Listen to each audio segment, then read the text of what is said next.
Megérkeztünk a Bafó Nemzeti Parkba, ami a legrégebbi nemzeti park Borneón, és remélhetőleg Fülig-Vigyorra fogunk visszatérni, és látunk majd nagyorrú majmokat.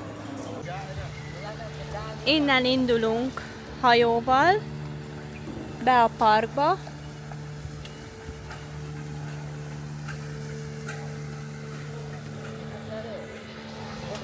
és sok szerencsét kívánok magunknak. Hajósunk előáll.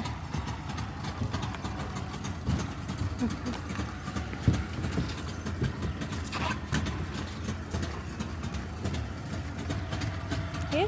Yeah. Oh.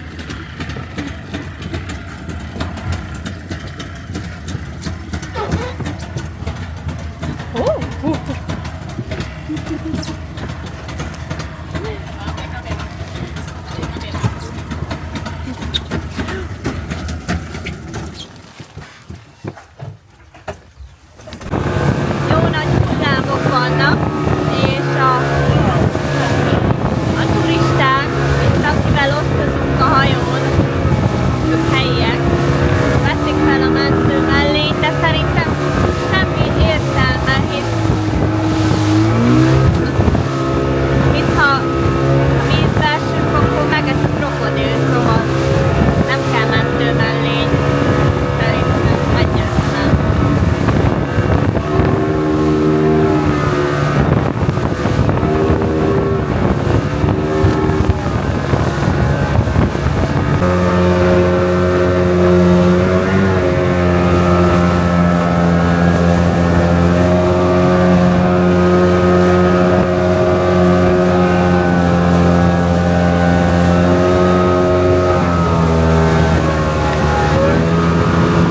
Cipőt le, és akkor ki kell szállni, beelvez, ameddig tud, és a hullám kivisz odáig.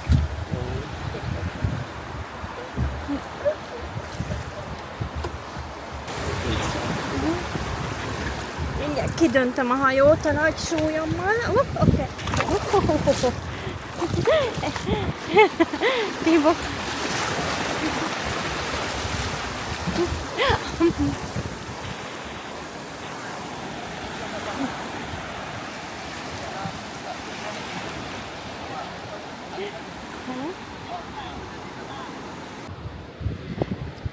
Figyelmeztető tábla mindenhol, de sajnos még nem láttam.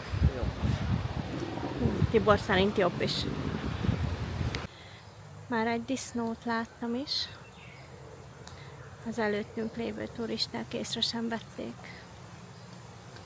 Ilyen úton kell besétálni, és keressük a kiválasztott 4-es útvonalat, ahol nagy esélyünk van látni nagyorrú majmot. Legalábbis reméljük, hisz ezért jöttünk Borneóra.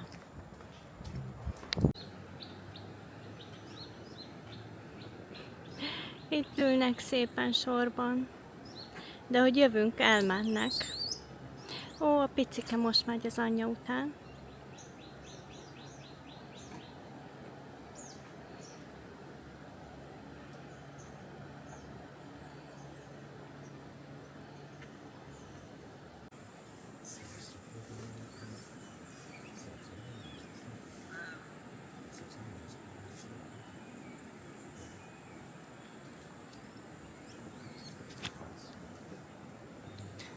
Integet. Néz minket a majom, és az egyik ránk is förmett. Ilyen lépcsőn megyünk fölfelé, és mindenhova kell figyelni, hogy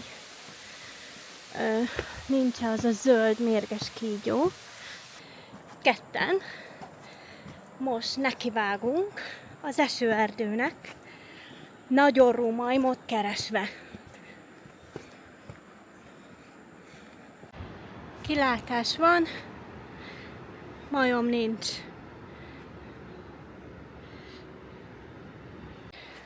a terep az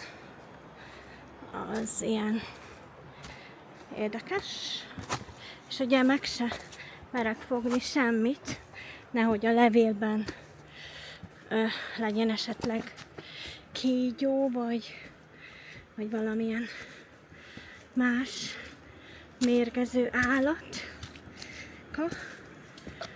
valami pici bogár, vagy hasonló.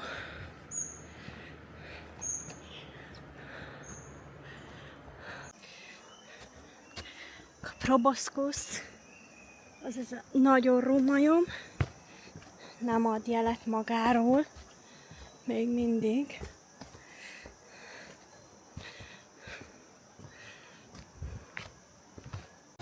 Elértünk a tengerpartra. Gyönyörűséges esőerdő,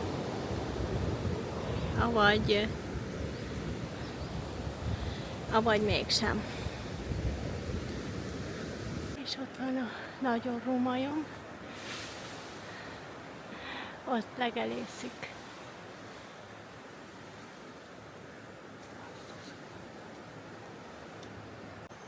Ott ül fönt a majmom, remélem, hogy majd ide is fog nézni.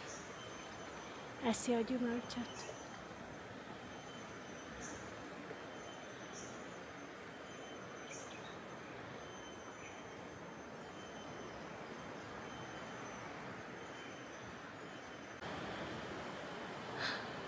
Aha, arrébb ment. De most megint magára húzta a bokrot, és próbálok neki cuppogni, vagy hangot kiadni, hogy egy pillanatra ide vesse a tekintetét. Láttunk néhányat a fa tetején, remélem, hogy közelebbről is fogjuk őket látni. De ez az igazi élőhelyük, szóval így a legnagyobb élmény, és tudom, hogy nem várhatom, hogy a nyakamba ugorjon. És itt van a kígyó is, a vipera.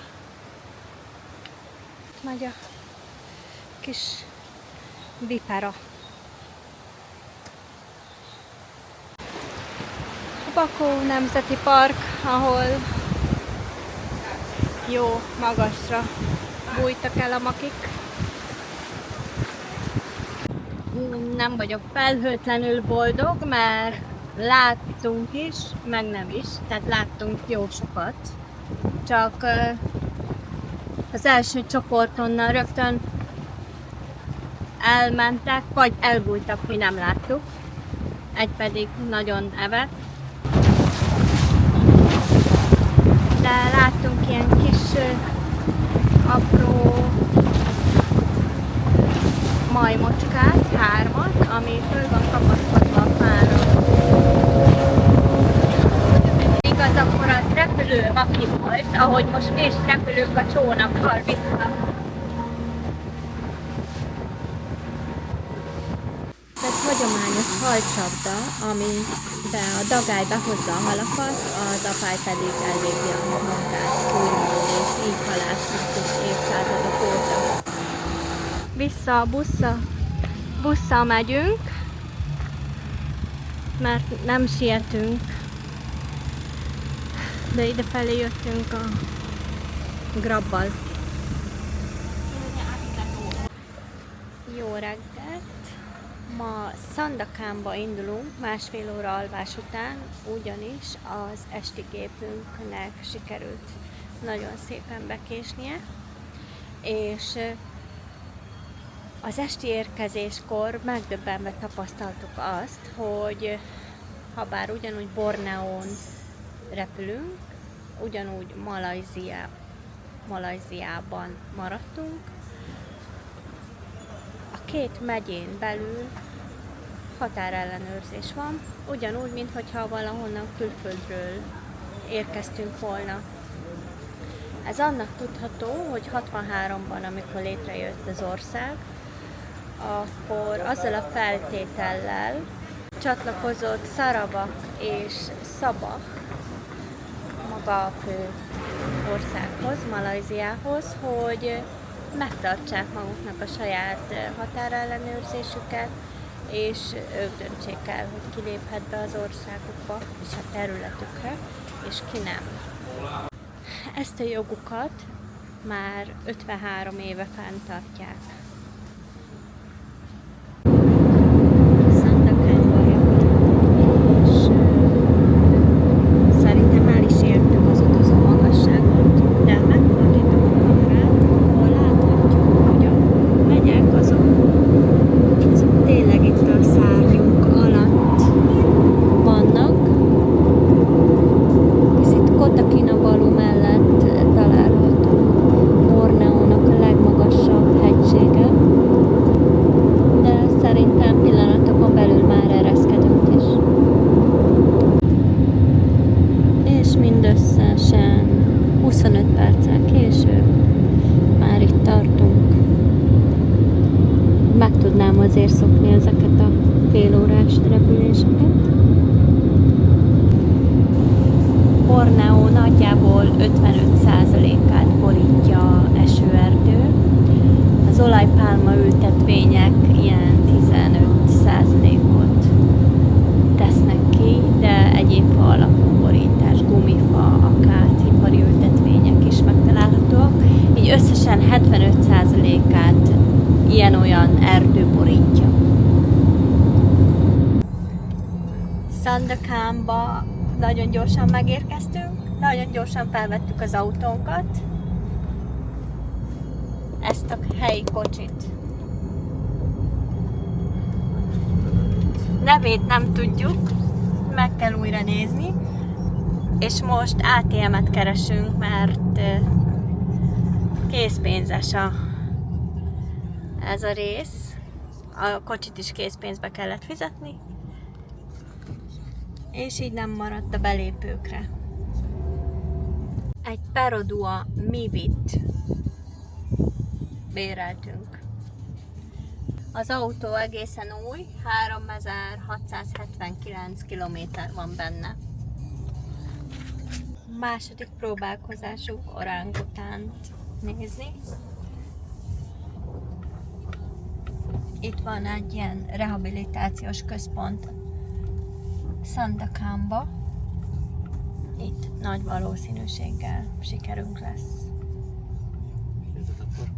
Szepilok orángután rehabilitációs központba érkeztünk, aminek a célja, hogy az elárvult vagy a fogságból megmentett orángutánokat visszavezesse az élővilágukba. Szóval remélhetőleg ide fognak jönni majd az etetésre, nem úgy, mint Kucsingba. Ott van egy, ott van. Ott van.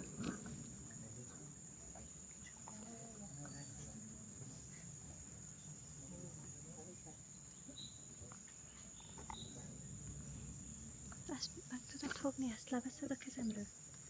Ezt. Ó, nem is vettem a majmot. Már meg is jött az első, és még nincs is etetés. Hozta a kicsikéjét is.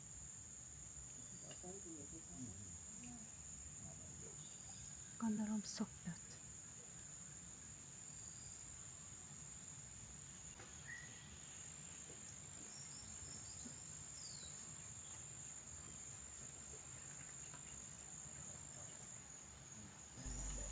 Fontos tudni, hogy ez nem egy állatkert, hanem rehabilitációs központ. Az orángutánok szabadon élnek az erdőben, és csak akkor jönnek vissza az etető platformra, ha szükségük van rá. Minél kevesebbet látjuk őket, annál sikeresebb a visszatérésük a vadonba. Ez itt az óvoda, ami tulajdonképpen a visszavezetés első szakasza, ahol az árva kicsi megtanulják az élethez szükséges készségeket, amit az anyjuktól kellett volna elsajátítaniuk. Az idősek és sérültek is járnak ide, mivel ők már önállóan nem élték túl. A Semengo központban nincs pontos létszám, hogy hány orángután él, mert ők itt teljesen szabadon mozognak az erdőben, és több tucat egyed járhat naponta be, de nem mindig ugyanazok. Ezzel szemben a Semengo Wildlife Centerben, Kuchingban 28 orángután él fixen, és ők járnak vissza rendszeresen az etetésekre, kivéve akkor, amikor gyümölcs szezonban, ahogy most is, így mi ott egyet sem láttunk. Az ovisokat csak üvegen keresztül lehet nézni, hogy ne zavarjuk meg őket. Ez védi őket a stressztől és a betegségektől, valamint megakadályozza az emberhez szokást. Így sokkal nagyobb eséllyel maradnak vadon élők.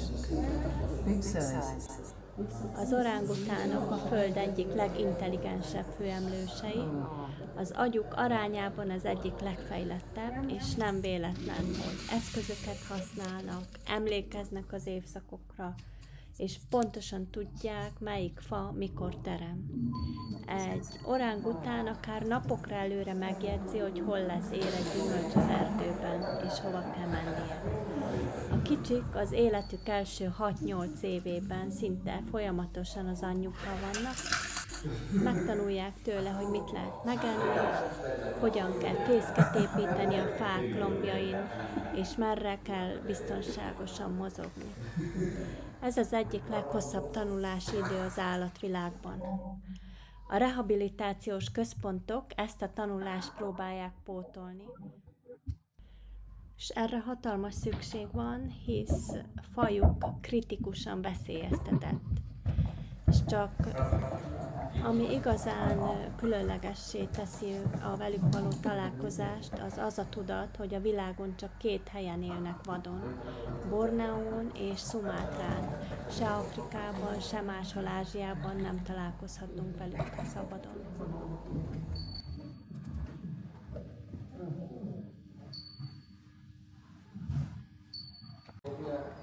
Hatalmas ómegyen, mert előbb lelökte a kis betolakodót az orángután, de újra visszaszemtelenkednek és bujkálnak a háta mögött.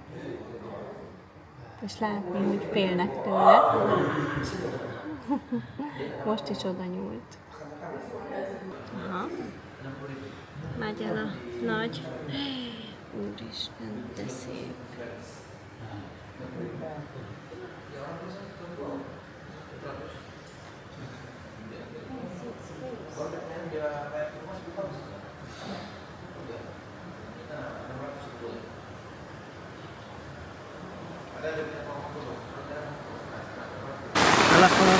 Itt van. Ilyen eső van, úgyhogy kölcsönvettünk egy esernyőt, mert mi tegnap nagy boldogan kidobtuk az esőkabátjainkat, gondolván, hogy már nem cipeljük, mert nem esik az eső. Erre pedig itt van egy gyönyörű szép felhőszakadás épp az etetési időben. Nem is jött csak egy orángután enni, mert nem szeretik az esőt, ilyenkor elbújnak, csinálnak maguknak fedezéket, vagy csak kivárják mozdulatlanul azt, hogy elálljon. Itt közben özönvíz lett, az úton is sok helyen áradás van, úgyhogy reméljük, mire odaérünk a nagyon rómajmokhoz, addig ez csendesedik. De most el kell mennünk venni ruhát, mert szétáztunk. Kisebb fajta árvíz lett.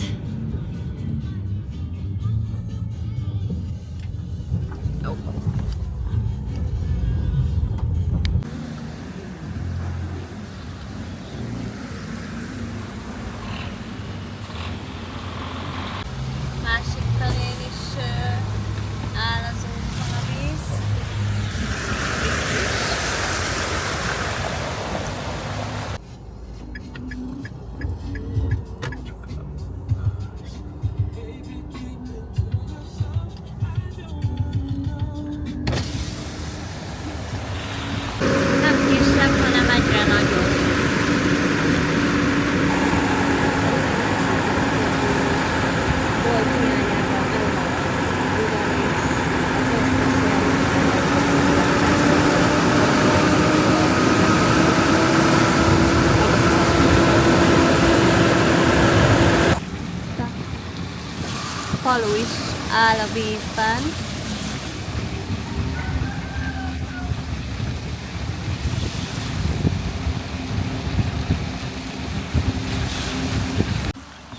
Maláj tyúkot már látunk, az is valami.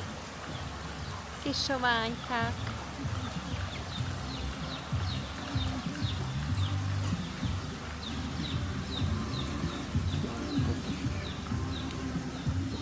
És a pálmaerdő. Nagyorró majmok megfigyelő központja az egy olajpálma ültetvényen fekszik. Teljesen meg vagyok döbbenve.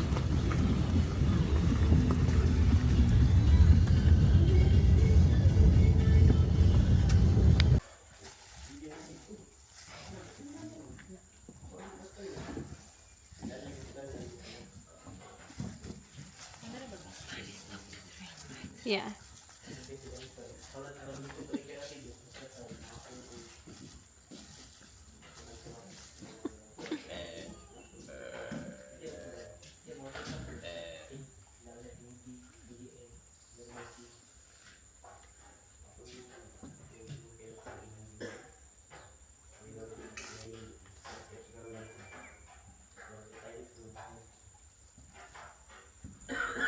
Ez a központ, ez nem állatkert. A Labuk Bay Proboscis Monkey Sanctuary, ez a nagyorró majmok egyik legfontosabb védett területe.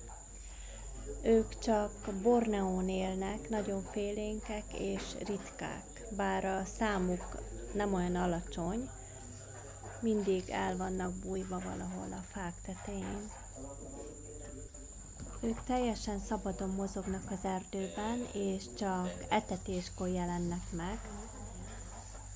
Megint csak azt tudom mondani, mint az orángutánoknál, hogy minél kevesebbet látjuk őket, ez annál jobb jel. Hatalmas orruk nem véletlen, a hímeknél a hangot erősíti, így vonzzák a nőstényeket. Meglepő módon kiváló úszók. Hatalmas gyomruk van, mert speciális, ami a levelek erjesztésére szolgál. Először azért, amikor Tibor meglátta őt, akit itt most mutatok, azt hitte, hogy terhes. De nem, ekkora nagy a pocakjuk. Míg más majmoknál nehéz megkülönböztetni a hím és a nőstény, de ennél a fajnál a kifejlett hímeknek jól látható domináns jegyeik vannak, ezért itt egyértelműen hím egyedet láttunk.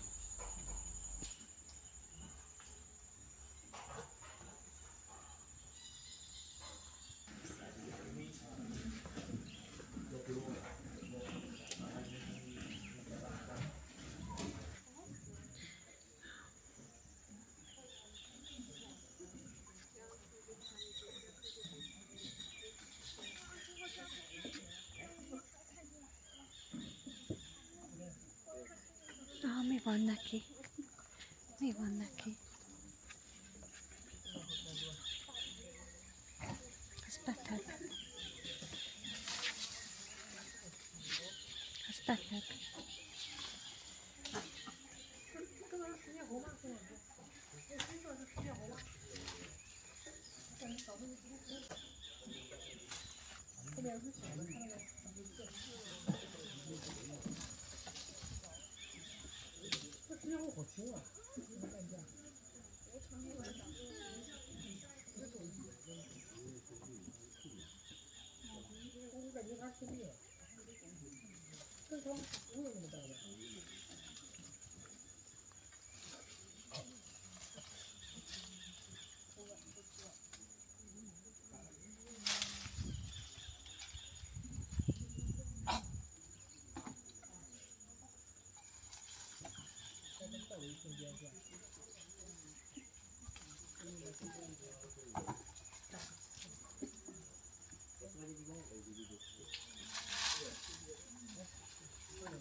Lehet, hogy valaki itt látja, és oda... 可以吃呀，我觉得餐馆有的。